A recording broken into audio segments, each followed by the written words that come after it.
ఇవాళ మన స్టూడియోలో ప్రముఖ ఆధ్యాత్మికవేత్త ఆస్ట్రోన్యూమరాలజిస్ట్ శ్రీమతి జయప్రద గారు ఉన్నారు. మేడంతో మాట్లాడదాం. మేడం నమస్తే మేడం. నమస్తే అమ్మా. శ్రీమాత్రే నమః. మేడం మార్చి 29 నుంచి శనిగ్రహం కుంభరాశి నుంచి మీన రాశిలోకి సంచారం జరుగుతుంది. మరి దీని యొక్క ఇంపాక్ట్ అనేది మిథున రాశి వారి మీద ఎలా ఉండబోతుంది మేడం? సో మిథున రాశి వాళ్ళకి ఎలా ఉంటుంది అంటే ఇప్పుడు దాకా ఒక లెక్క తర్వాత ఒక లెక్క అని ఉంటుంది కదా, అలాంటి పరిస్థితులు ఏర్పడుతున్నాయి. అంటే ఎలాంటి పరిస్థితులు ఏర్పడతాయి అంటే క్రమశిక్షణగా పనిచేసుకునే వాళ్ళకి ఎటువంటి ఇబ్బంది ఉండదు. ఇప్పుడు శని భగవాన్ మారినా, శని భగవాన్ వచ్చినా ఉన్నా క్రమశిక్షణతో ఎవరైతే పొద్దున లేచి మన పని మనం చేసుకుంటూ వెళ్ళామా అంటే ఏంటి, ఒక దేవుని నమస్కారము, కాస్త ఇంట్లో బాధ్యతగా ఉండడము, ఇంటిని రెస్పాన్సిబుల్గా తీసుకోవడం, వైఫ్ అండ్ హస్బెండ్ కలిసి ఉండడం, పిల్లల్ని జాగ్రత్తగా చూసుకోవడము, పేరెంట్స్కి రెస్పెక్ట్ ఇవ్వడము, తర్వాత అన్నదమ్ములతోటి, తర్వాత స్నేహితులతో, బంధువులతో ఉన్నంతలో ప్రేమగా మాట్లాడడము, ఉన్నంతలో టైం పెట్టడము చేసిన వాళ్ళకి ఎటువంటి నష్టము, ఎటువంటి ఇబ్బంది ఉండదు. ఇవి ఎవరైనా చెయ్యట్లేదు అంటే అక్కడి నుంచి కష్టాలు స్టార్ట్ అవుతాయి. ఎందుకంటే శని భగవానుడు ఎప్పుడు కొన్న కర్మకారకుడు. అంటే మన కర్మలు అనేవి మన చేతుల్లోనే ఉన్నాయి. మన చేతితో ఏం చేస్తామో అది. అందుకే పెద్దవాళ్ళు ఆశ్రదించినప్పుడు అక్షంతలు వేసి ఆశ్రదించాడు. ఉత్తి చేతిలో ఆశ్రదించి చెప్పరు. ఉత్తి చేత్తో పెడితే మాత్రం అది వాళ్ళకి భస్మాసం వస్తూ ఉంటారు. అందుకే అక్షంతలు తెచ్చుకోండి అనేసి. నోట్లోంచి వచ్చే మాటలు అక్షంతల రూపంలో వెళితే అవి అదృష్టం. ఏమీ లేకుండా అలా పెడతారు చూడండి అది భస్మాసం వస్తాం అనమాట. సో వీళ్ళకున్న కర్మ వాళ్ళ మీద పెట్టినట్లు లెక్క. అందుకే ఆశీర్వాదం అనేది అక్షంతలు లేకుండా తీసుకోవద్దని చెప్పేవాళ్ళు పెద్దవాళ్ళు. సో ఇలాగే మనం చేసే ప్రతి ఒక్క పనిలో కూడా క్రమశిక్షణతో పని ఏదైతే చేసుకుంటూ వెళ్తాం వాళ్ళకి ఎటువంటి ఇబ్బంది ఎప్పుడూ ఉండదు. శని భగవానుడు వచ్చినా, గురువు వచ్చినా, శుక్రుడు వచ్చినా ఎటువంటి ఇబ్బంది ఉండదు. క్రమశిక్షణ తప్పి చేసిన వాళ్ళు ఉంటారు. తల్లిదండ్రులు దూషిస్తూ ఉంటారు. తర్వాత వైఫ్ అండ్ హస్బెండ్ మధ్యలో ఎప్పుడు కొట్లాట్లు, వైఫ్ని డామినేషన్ చేయడం, లేదా హస్బెండ్ని డామినేషన్ చేయడము, అంటే ఆడవాళ్ళు మగవాళ్ళని విపరీతంగా మాట్లాడడం, లేదా మగవాళ్ళు ఆడవాళ్ళని విపరీతంగా మాట్లాడము, లేదా ఎవరో ఒకరిని హేళన చేయడము, పొద్దున్నేసి పక్క వాళ్ళని కామెంట్ చేస్తూ ఉండడము, ఇలా చేసే వాళ్ళందరికీ కదా కాస్త చెక్ పడుతుంది. ఎందుకంటే ఏదైతే మాట అంటామో ఇప్పుడు మనం హేళన చేసాం అనుకోండి, రేపు మన హేళన చేసే వాళ్ళు వస్తారు. అది మిథున రాశి వాళ్ళకి జరిగే విషయాలు. సో మనం ఎవరినైనా ఏడిపిస్తున్నాం అంటే రేపు మన ఏడిపించే వాళ్ళు వస్తారు. ఇది కర్మకారకుడు శని భగవానుడు రావడం వల్ల జరిగే పరిణామాలు. ఇప్పుడు దాకా పూజా పునస్కారం చేయరు, ఒక భక్తి లేదు, ఒక పెద్దవాళ్ళని నమస్కారం లేదు, ఏం లేదు, ఆయన వాళ్ళు బాగున్నారంటే అలాగే ఏం ఉండదు. ఖచ్చితంగా ఆయన వచ్చిన తర్వాత ఆ మార్పు అనేది జరుగుతుంది, దెబ్బ బాగా పడుతుంది. సో ఎందుకంటే శని భగవానికి మిథున రాశికి, మీన రాశి నుంచి మిథున రాశి చూసుకుంటే 4వ స్థానం. సో 4వ స్థానం అనేది ఎప్పుడు ఏంటంటే కుటుంబంలో వచ్చే ఇబ్బందులు కానీ, తల్లితో వచ్చే ఇబ్బందులు కానీ, తల్లిదండ్రుల వల్ల వచ్చే నష్టాలు కానీ ఉంటాయి. అంటే తల్లిదండ్రుల వల్ల వచ్చే నష్టం కాదు, తల్లిదండ్రులు సరిగ్గా చూడకపోవడం వల్ల వచ్చే నష్టం. తల్లిదండ్రులకి దూరంగా ఉన్న వీళ్ళకి కష్టాలు మొదలవుతాయి. సో తల్లిదండ్రుల దగ్గరికి వెళ్ళడము, వారానికి ఒకసారైనా వెళ్ళి మాట్లాడటము, వాళ్ళ మంచి చెడులు చూసుకుంటూ ఉంటే బాగుంటుంది. అలాగే పిల్లలకు దూరంగా ఉన్నవాళ్ళు, సో పిల్లలు ఎలా ఉన్నారు ఏంటి పలకరిస్తూ మాట్లాడుతూ వాళ్ళని వీళ్ళకి రెస్పెక్ట్ ఇచ్చి మాట్లాడితే అనుకూలంగా ఉంటుంది. లేకపోతే అక్కడ ఇబ్బంది పెడతారు. తర్వాత బంధువులతో నచ్చినా నచ్చకపోయినా మన బంధువు సరే ఒక మాట మాట్లాడితే బాబు నాతో ఇలా మాట్లాడకు అని సౌమ్యంగా చెబితే అది గొడవ రాదు. గట్టిగా మాట్లాడి అది పెద్ద గొడవగా తెచ్చుకుంటే అది వీళ్ళకి నష్టంగా మారుతుంది. సో బంధువులే శత్రువులుగా మారుతారు, స్నేహితులే నమ్మిన వాళ్ళే మోసం చేస్తారు. ఇది శని భగవానుడు మీన రాశిలో వస్తే. సో ఎందుకు చేస్తారు అంటే మన మాట ఎలా మాట్లాడతామో దానికి 10ంతలుగా వస్తుంది. సో అందుకని ఏంటంటే క్రమశిక్షణగా ఉండడానికి ప్రయత్నం చేయండి. క్రమశిక్షణగా ఉండడానికి ప్రయత్నం చేస్తే ఖచ్చితంగా మనకి అనుకూలం ఉంటుంది. క్రమశిక్షణ అంటే ఏంటి అంటే మనం ఏదో పొద్దున్నే లేవచ్చి ఏదో పనులు చేయడం కాదు, మన పని మనం చేసుకుంటూ పక్క వాళ్ళ గురించి ఆలోచించకుండా మన పని మనం చేసుకుంటూ వెళ్తూ, ఒకవేళ కుదిరితే మంచి ఆలోచించాలి, కుదిరితే సాయం చేయొచ్చు, లేకపోతే ఎవరైనా సాయం చేసే వాళ్ళని చూపించడము, సాయం చేసే వాళ్ళ చేతులకి హెల్ప్ చేయడము, ఇలా చేస్తూ ఉంటే మన వంతు ధర్మం.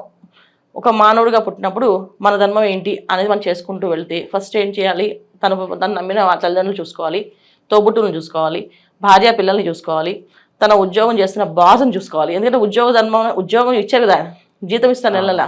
సో అందుకని బాధ్యతగా ఆఫీస్లో బాస్ని చూసుకోవడం, ఇలా వీళ్ళు బాధ్యతమైన పనులు చేసుకుంటే శని భగవానుడు వచ్చే ప్రభావం ఇబ్బంది ఏమీ ఉండదు. లేకపోతే ఆయన పెట్టే ఇబ్బందులు మామూలుగా ఉండదు. ఫస్ట్ ఆఫ్ ఆల్ అనారోగ్య సమస్య వస్తుంది, ఆరోగ్యం సహకరించదు, ఎంత ప్రయత్నం చేసినా లేవలేకపోవడం, లేజీగా ఉండడం, సో ఆ బుర్ర పని చేయకపోవడం, సమయానికి అరే ఈ విషయం నాకు గుర్తుంది కానీ నేను చెప్పలేకపోయిన సమయానికి, పెద్ద పెద్ద మీటింగ్లో ఆఫ్ అయిపోవడం, మాట రాకపోవడం, ఎందుకు మాట్లాడలేకపోవడం అనేసి, చిన్న మాటకి సరదాగా అనే మాట కూడా వాళ్ళు పెద్దగా తీసుకొని సీరియస్గా నీ మొహం నేను చూడను అని చెప్పి ఆ ఎదుటి వాళ్ళు రివర్స్ అవ్వడం, ఇలాంటి జరిగే అవకాశాలు ఎక్కువగా ఉన్నాయి కనుక జాగ్రత్తగా ఉండడం మంచిది. మేడం అలాగే రాజకీయ సినీ ప్రముఖులకు ఎలా ఉండబోతుంది మేడం ఈ ఈ కలయిక వల్ల? రాజకీయ నాయకులకి సినీ ప్రముఖులకి కాస్తంత ఇబ్బందులు కనిపిస్తున్నాయి. ఎందుకంటే జరిగే అనర్థాలు, జరిగే కష్టాలు అనేది కాస్తంత ఎప్పుడు ఏదైనా కష్టం అనేది వస్తే ఎవరికి వచ్చినా అది మనందరికి వచ్చినట్టు ఫీల్ అయిపోతుంటాం కదా. అందుకని వాళ్ళ కాస్తంత గొడవలు, ఇబ్బందులు, కొట్లాట్లు జరుగుతాయి. చెప్పే కదా, చిన్న మాట అంటే సరదాగా అనే మాట కూడా సీరియస్గా తీసుకొని రివర్స్ అయిపోతారు. సో అది మామూలుగా మన ఇంట్లో అంటే ఓకే, అది ఒక సినిమా ఇద్దరు హీరోల మధ్యలో అయింది అనుకోండి, అది ఎంత అయిపోద్ది, పెద్ద సెన్సేషన్ న్యూస్ అవుతుంది. ఆ న్యూస్ మామూలుగా ఉండదు. సో అలా జరిగే అవకాశాలు ఎక్కువగా కనిపిస్తున్నాయి. సరే మేడం, ఇంకా బెటర్ రిజల్ట్స్ పొందడానికి ఎలాంటి రెమెడీస్ ఏదైనా ఉంటే తెలియజేయండి మేడం. తప్పకుండా మిథున రాశి వాళ్ళు ప్రతి శనివారం వెంకటేశ్వర స్వామి దేవాలయానికి వెళ్ళడం, వెంకటేశ్వర స్వామి వజ్ర కవచం చదవడము, అష్టోత్తరంతో అర్చన చేస్తారు స్వామివారికి, ఆ అర్చన చేయించుకోవడం, ప్రతి శనివారం పూట మౌనంగా ఉండడం, ఒంటి పూట భోజనం చేయడం, అంటే రాత్రికి టిఫిన్ కానీ లేకపోతే పాలు కానీ తాగేసి పడుకోవడం. అలా ఉండడం వల్ల అనారోగ్య సమస్య నుంచి బయటపడతారు.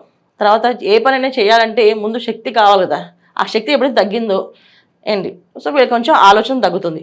తర్వాత ఎక్కువగా ఏంటంటే వాకింగ్ కానీ యోగా కానీ చేయడం, యోగా కానీ వాకింగ్ కానీ ఎక్కువ ప్రయారిటీ ఇవ్వడం, ఏదైనా గుడికి వెళ్ళినప్పుడు ఆ గుళ్ళో ప్రదక్షిణాలకు ఎక్కువ ప్రయారిటీ ఇవ్వడం.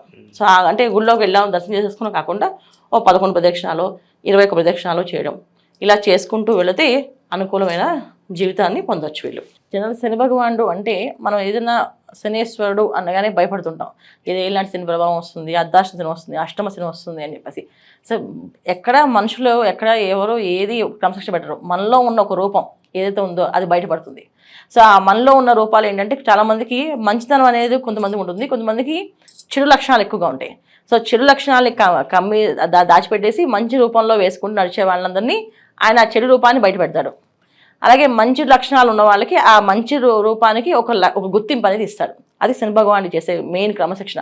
కర్మకారకుడు అంటే కర్మని మన కర్మ అనేది ఏంటి అంటే మన గత జన్మలో చేసుకున్న కర్మని ఎలా చేసుకున్నామో ఈ జన్మ తీసుకుంటాం. ఈ జన్మలో మనం చేయాల్సిన పనులు ఏవైతే ఉన్నాయో అది ఆయన చేపిస్తాడు ఖచ్చితంగా. ఒకరు కష్టపడుతున్నారు, బాగా కష్టపడుతున్నారు, బాగా ఇబ్బంది పడుతున్నారు, అధిక కష్టం ఎక్కువగా ఉంది అంటే వాళ్ళు అలా పడి తర్వాత అదృష్టాన్ని అందుకోవాలన్నమాట. అందుకని ఆ కష్టం పడేలాగా చేస్తాడు ఆయన. అందుకే కష్టపెట్టాడు అని అనుకోకూడదు, ఆ కష్టం ఒక విలువ తెలిస్తేనే మనకు ఆ సుఖం విలువ తెలుస్తుంది. సో ఒకసారి కష్టపడ్డాము అంటే ఈ కష్టానికి సుఖం అనేది వస్తుంది అని అర్థం. అందుకని ఆ విలువ తెలియడానికి ఆయన చేస్తుంది. అందుకే శని భగవానుడు రావడం అంటే ఒక విధంగా ఒక బాధ్యతగా తీసుకొని మనం మారడానికి ఒక అవకాశము, మనం మారుదాము అనుకుంటే చాలా బ్రహ్మాండమైన ఫలితాలు కనిపిస్తాయి. శని భగవానుడు ఎప్పుడు కూడా ఎవరికైనా సరే వాళ్ళకి కావాల్సిన జాతకంలో వాళ్ళకు ఉండే యోగాన్ని ఇవ్వడం తప్ప ఆయన కొత్తగా ఏమి పక్క నుంచి చేర్చి ఏమి ఇవ్వడు. వాళ్ళ యోగంలో ఏదైతే ఉందో అది పూర్తిగా పరిపూర్ణంగా అనుభవించడం చేస్తాడు. మన జాతకంలో మనం కష్టపడే అవకాశం ఉంది, రాసి ఉంది అంటే కష్టపడతాం. లేదు మన జాతకంలో అదృశ్య యోగం ఉంది అంటే ఖచ్చితంగా అదృశ్య యోగాన్ని అందుకుంటాం. ఈ అదృశ్య యోగానికి ఈ తర్వాత ఈ కష్టపడడానికి కారకుడు ఎవరంటే శని భగవానుడు కర్మకారకుడు. సో అందుకే ఆయన మకర రాశికి కుంభరాశికి అధిపతి అంటే కర్మస్థానం, లాభస్థానం. సో జనరల్గా మనం చూసుకుంటే 10వ స్థానం 11వ స్థానం అవుతుంది. 10వ స్థానం అంటే కష్టపడడం ఎలాగో, 11వ స్థానం అంటే లాభపడడం ఎలాగో. అంటే 10వ స్థానంలో కష్టపడడం నేర్పిస్తే తర్వాత సుఖపడి చూపిస్తాడు ఆయన. ఈ విధంగా ఉంటుంది కనుక శని భగవానుడు యొక్క తత్వాన్ని మనం అర్థం చేసుకొని ఆయనకి ఏది నచ్చుతుంది, తీయగా మాట్లాడడము, ఎదుటి వాళ్ళని నొప్పించకుండా ఉండడము, మనం తల్లిదండ్రుల దగ్గర మన భార్య పిల్లల్ని బాధ్యతగా చూసుకోవడము, అలాగే ఈ పద్ధతుల్లో మనం ఎవరితోనైనా మాట్లాడినప్పుడు స్పష్టంగా నిదానంగా చెప్పడము, నచ్చలేదు అని మొహం మీద చెప్పకుండా నచ్చట్లేదు అని నిదానంగా చెప్పడం అనేది చేసుకుంటూ వెళ్తే అన్ని అనుకూలంగా మారుతాయి. ఇది శని భగవానుడు ఒక తత్వం. చాలా బాగా వివరించారు మేడం, ధన్యవాదాలు. నమస్తే అమ్మా, శ్రీమాత్రే నమః.